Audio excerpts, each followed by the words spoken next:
Now, as of 2021, record shows that Nigeria remained the leading oil-producing country in Africa, producing more than 1 million barrels of crude oil per day.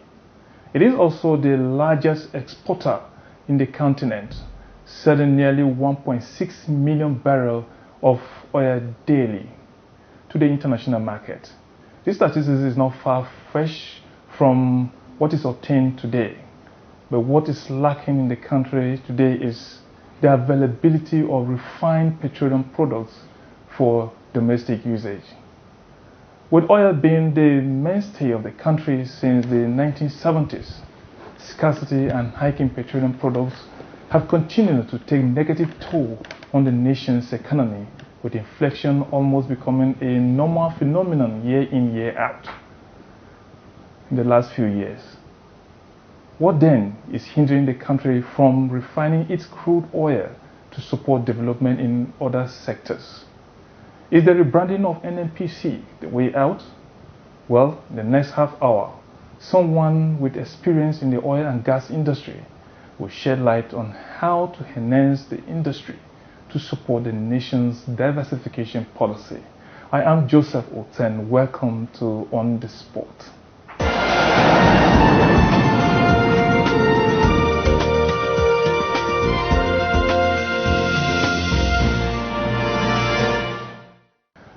Now, my guest is from Bayelsa State and is an appointed professor of petroleum energy research and technology from Hiptech University, USA. He is also into peace building and holds another professorship in peace and conflict resolutions management from the Freedom University, still in the United States of America. My guest is also has a background in politics and was the governorship candidate of NNPP back in 2011. On the Spot is the president, Private Refinery Owners Association of Nigeria, CEO of Epic Refinery and Petrochemical Group of Company, and the Minister of Trade, Industry and Investment, State of Bayelsa, Professor Barando Matthew Wenke. Welcome to On the Spot. Thank you very much, Mr. Joseph. I'm not going to allow you to take a breather. I'm going to go straight into what has been affecting Nigerians, what has been affecting the economy, the oil sector. Hike is there, inflation is there. You know, the oil sector affects every other thing in the country. What is stopping us from refining our products and making it available for us for local consumption here? Well, that has been the solution, and we've been profiling the solution to government. It is simple. Industrialization Revolution Plan. I was one of those in Goodluck's regime when the present governor of Benue State was the Minister of State, Trade, Industry and Investment. I was made the mouthpiece, one of the leading voices that embarked on the Industrialization and Wealth and Job Creation Committee, which was headed by me. And we try our best to make sure we come up with policies that we industrialize Nigeria. And the only way we can industrialize this country is to take from the proceeds of the oil industry, oil revenue, the crude, to industrialize. First and foremost, we came up with something like this nature. By looking at the licensed companies, if actually we want to be fair to ourselves to stop this importation of petroleum products, this I call this subsidy regime as a monster, for us to stop it and to bring our people out of this impoverished state, this hardship, untold hardship on people, because transportation is the background of every economy. Moving goods and items from one place to the other. Now, we gave government an idea of embarking on revolution. And what are we going to do? Let us look at the entrepreneurs, oil and non-oil sectors. and encouraged them. Nigeria at the time had the highest EDFI, that is direct DFI, direct foreign investment. Government need to create grants, same way they did for power. Gave grants to the licensed company. Yes, government is just wasting time. The enabling environment has not been created. People will spend their hard-earned money. Registration today, if you want to pay for your license fees, it's millions of naira with the dollar hike. By the time you get to your EIA 2 season, your license period is already expired. So, there are things government needs to do, and refineries are better operated in where the feedstocks, the raw materials are. For example, the Niger Delta area is where the crudes are. So refineries are better operated in those regions. If you look at the United States and part of the Asia and Europe, why refineries were packed up to a time they couldn't access crude, the burning light crude. And for every barrel of crude you export out of this country, you are creating jobs for those countries. You are creating jobs, you are boosting their economy. More cottage industries will come up in those nations. But if we refine it here, not just the refinery companies, the licensed companies, you are going to create some other cottage industries. Petrochemicals will come up. There are other byproducts that will be used in some other companies, industries that will spring up. And all of this will create jobs for our Nigerians. The jobless, the labor market will actually be wiped out from Nigeria. And how do we do it? Government need to set a standard and say, look, if you have acquired a land, we want to know what your contributions. Do you have your site? Yes. Government should come in and directly invest into those companies.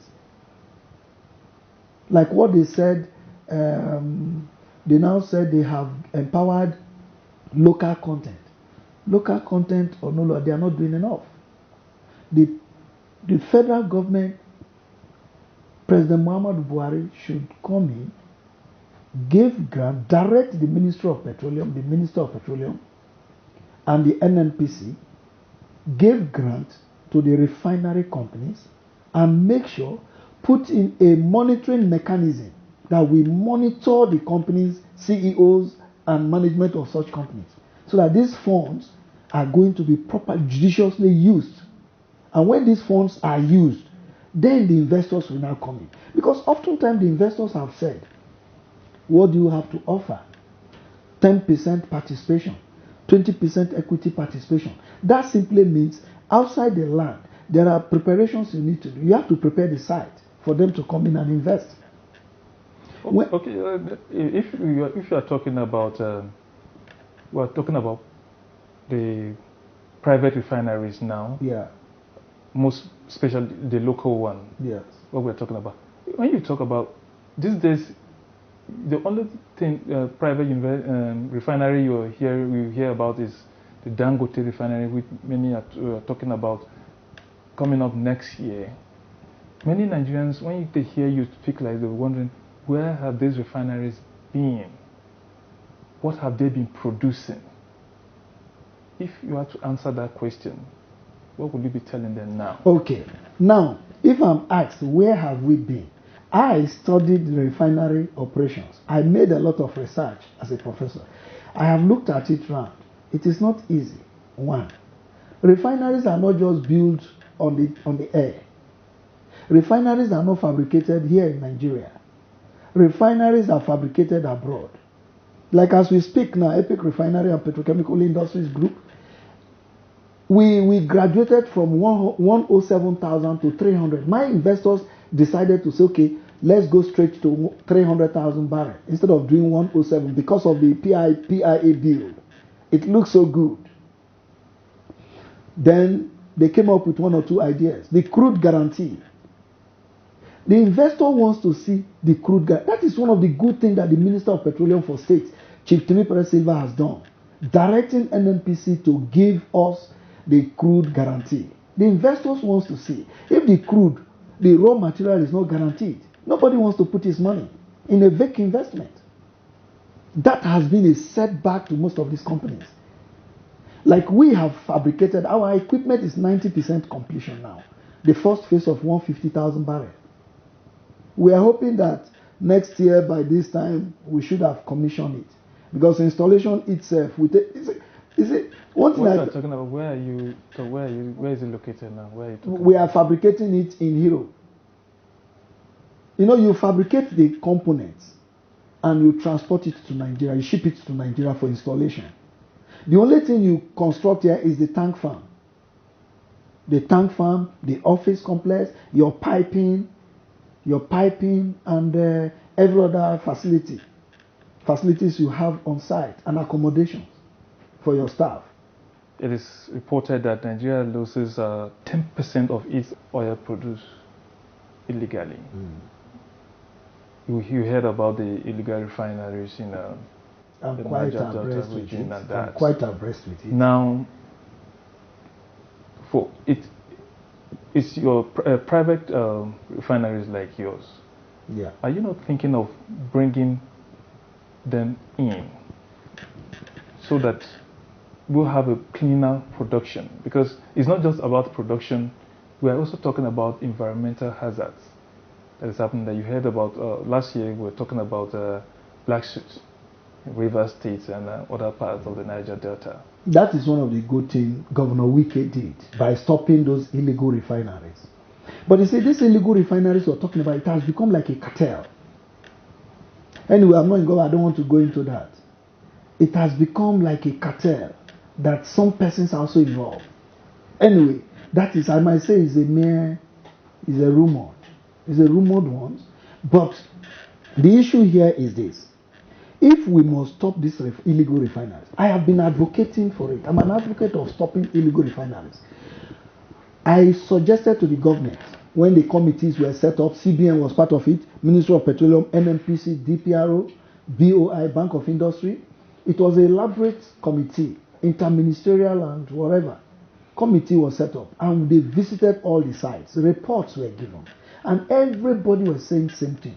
Now, what we expect government to do, my advice to government, what we expect government to do is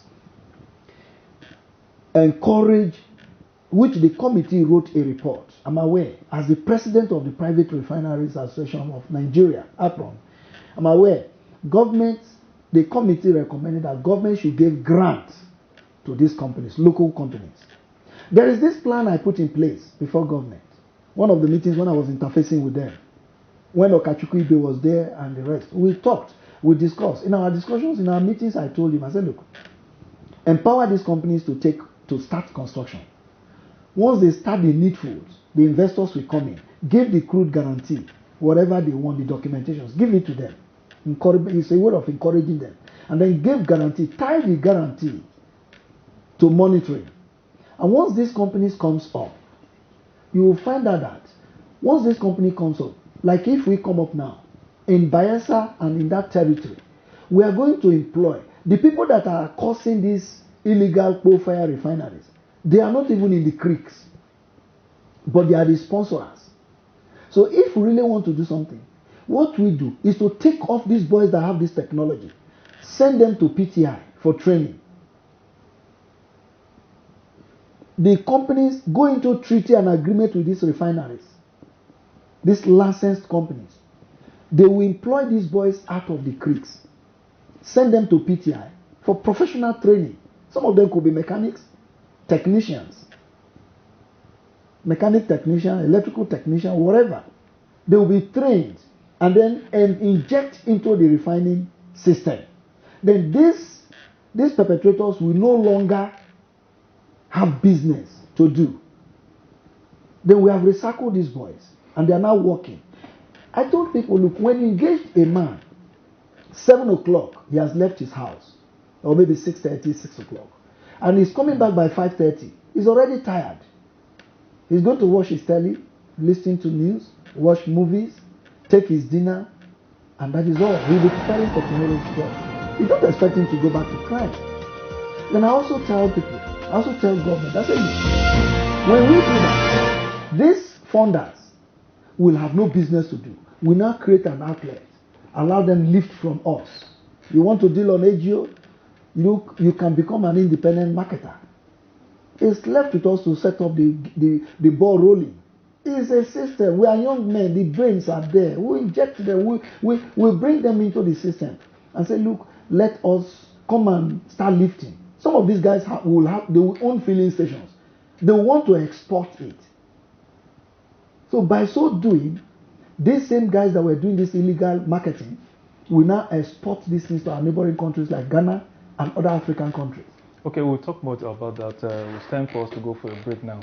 And when we come back from the break, there is something I want us to talk about. You hold a key position in a foreign land, and then we'll talk much about that.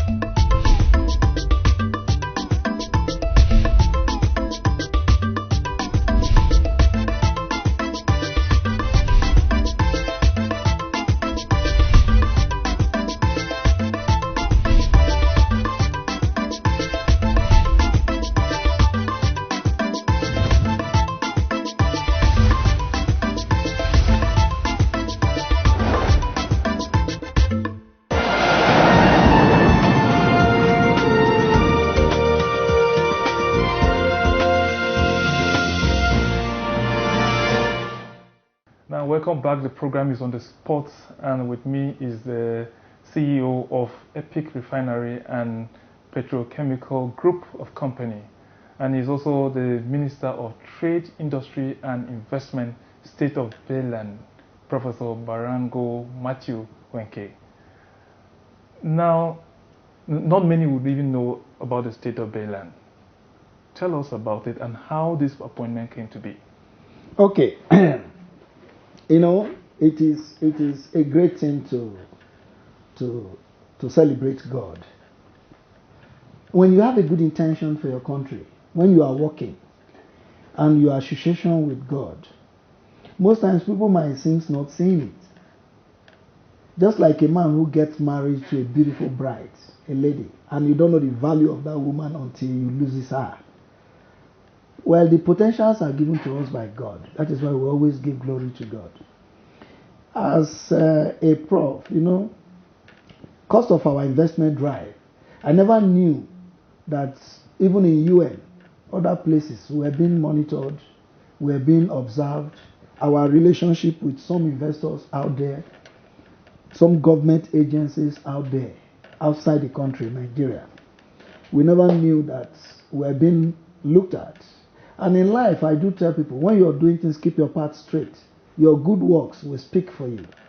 So, one of these days I had a call and said, look, the Foreign Affairs Minister of State of Bayland, who is the permanent representative in the United Nations, I was recommended by a colleague from US, and he now said he has my recommendation.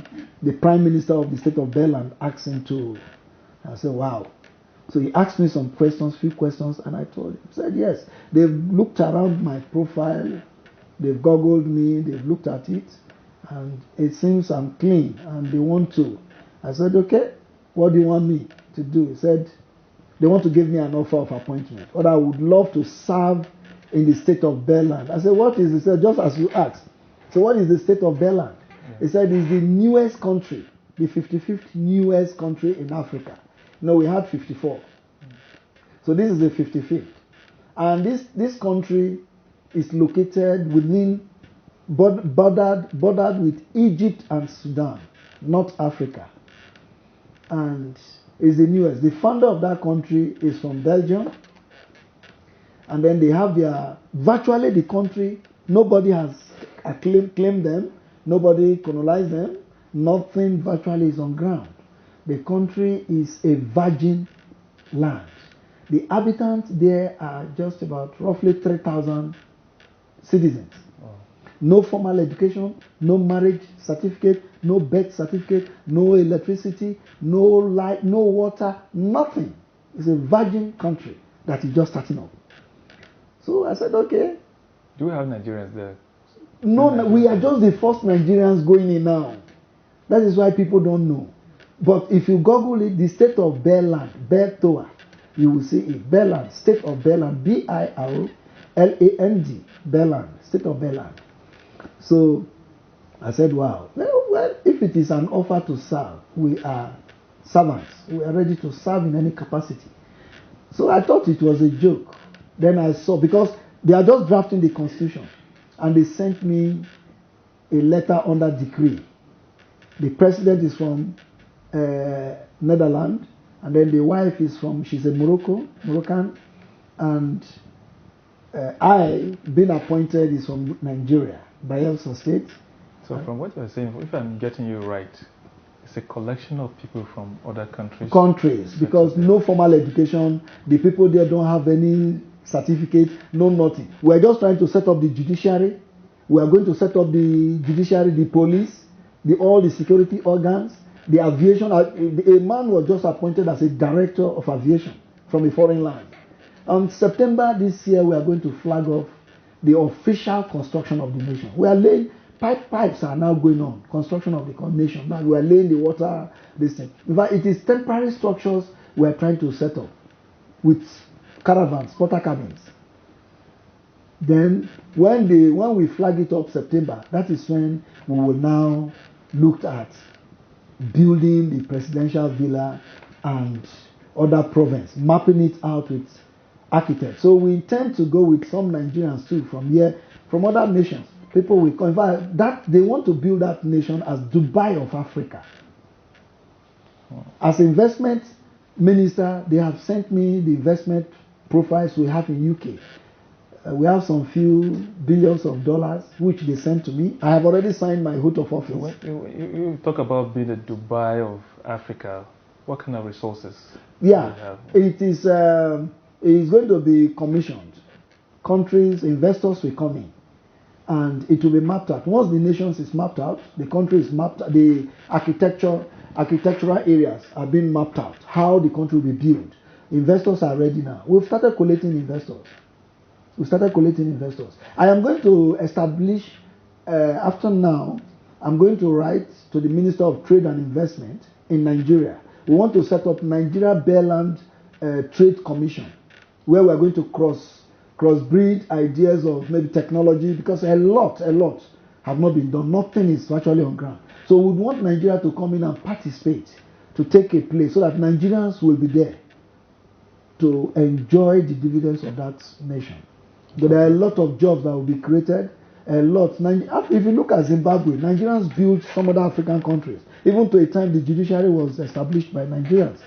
So we believe that, I strongly believe that Nigerians, we are going to recruit a lot of Nigerians to go and take a place there, since it's a new nation, to build it and enjoy the dividends of that nation. And actually, we are going to set a pace of real true democracy. The founder wanted to make it a state of monarchy, like kingship. And since we are practicing American democracy, we told him kingship is that to be democracy. So he agreed, and we started addressing him president of the country. That we said, because Americans are greatly going to be involved. It's all right.